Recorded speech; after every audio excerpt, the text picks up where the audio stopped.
The people of Genshin often ask how death feels, some saying that they're afraid it's just an endless void of nothing. Some say that death is much more peaceful, but some also dream about the eternal afterlife. The desert dwellers believe that the dream of the Golden Slumber is peaceful and will bring you closer to enlightenment, while children of the forest like the Viridescent Venerer believe that beyond life is an endless hunting ground. Some feel that death is just an experience. Some say that death is fortunate. In a world of gods and monsters, you would think that the concept of the afterlife is actually a pretty well-established thing. But surprise, surprise, Genshin's afterlife is one of its many veiled mysteries that have never been fully realized in the storytelling. So, today, let's talk about it. Disclaimer, this video will be both a recap and a theoretical video, since I'll be introducing concepts to fill in the blanks but have never been confirmed in Genshin's lore.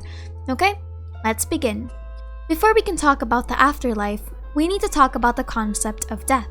Hu Tao says that the cycle of mortality is a balance that must always be respected, and that one constant in human life is that we will all eventually perish.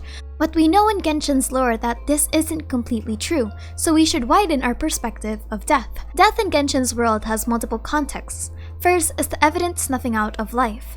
Every creature in this world has a finite lifespan, regardless of how immortal they may be. Creatures who live eternally can still be killed or corrupted by other means. Erosion is also technically a form of slower death, in which a person's mind begins to wither away until their life force eventually empties out through their final days. But there are also other ways of extending a regular human's lifespan even post-mortem. For example, Chi-Chi's case of zombification was a result of the Adepti breathing life back into her body, but this case of resurrection was unorthodox, as Chi-Chi did indeed awaken and live again, but went into a berserk state, unable to control the Adepti energy raging through her. She was forced to be preserved in amber for hundreds of years to stop her rampage. Other humans have also had their taste of longevity, as with Farazan being locked in a mysterious domain. The power within the ruins had kept her body in a state of stasis, knowing neither hunger nor physical fatigue, yet not wholly able to shake off mental wear. Baizhu, on the other hand, is purposefully studying the possibility of achieving eternal life, something that Hu Tao finds reprehensible and unacceptable, as she believes that tampering with the natural cycle is an act of defiance to natural order. The Tori and La Senora are also good examples of regular mortals who achieved a pseudo-immortality that allowed them to live for years. Rosalind was a regular human prior to her studying in the academia, and nothing suggests that Zandik has divine origins either, since it became his life obsession to create enhanced humanity in the first place. We also need to respect that Genshin's perception of immortality is not the same as invulnerability, since there are some shows and games that if you're immortal, you literally cannot die. Immortals such as the Archon in Genshin are capable of living for thousands of years, but are subjected to erosion. They can also be physically killed. Higher gods can curse creatures for longevity, meaning that not everything in this world follows the natural order. It's actually also unknown if creatures cursed with the curse of immortality can be killed, since I would think that if they really wanted to have their eternal slumber, somewhere down the line, they'd try to take matters into their own hands. Death also isn't final, as souls tend to linger post-mortem as ghosts or shades. Memories are carried through the ley lines, but also residue and remnants of powerful creatures. Gods, for example, leave harsh residue when they're killed and require powerful exorcism to truly eradicate. Demons and spirits exist in Genshin, and while not all of them are associated with the creature dying, most are. The Wuwang Hill spirits and the demons that Xiao has to battle are good examples. So when we talk about death, there's actually a lot of nuance underneath it, since Genshin's in-universe logic allows for so much avoidance and inversion of it in the first place. But say a creature does die, the next question is, where do they go? Hu Tao's character's story quest opened us to a fascinating location that will be referred to as the border between life and death. She mentions that the Wangshang funeral parlor is responsible for guarding this mysterious place. In her story quest, we learn that this is where souls linger when they have unfinished business, somewhere close to death, but not like the hell or underworld from the tales old. This is also a place where the ley lines tend to go a bit haywire. The easiest and most digestible concept of an afterlife in our world is the concept of three separate planes of existence. First is heaven, or a place of absolute bliss, peace, and good. The second one is hell, or a place of absolute despair, punishment, and eternal fire, since we as a human race have a moral code that all creatures who have done bad deserve karmic justice. We also need to respect the midway between heaven and hell. Most religions follow this three-way sector with their own kinds of flavor, others going though for the recycling concept of reincarnation. But in Genshin, the border is where memories manifest. The border was reinstated by the Wangshang funeral parlor to restore the balance during the Archon War. Hu Tao also says that you can meet whoever you want beyond the border, but the truth of that is unknown. So, does Genshin have a heaven, hell, and midway? Celestia, the realm of the gods, would have been our best candidate for heaven if we weren't told how bad it is. All joking aside, Celestia does seem to be a place for the gods and Allergenes, as according to Venti, vision wielders are allowed to ascend to Celestia.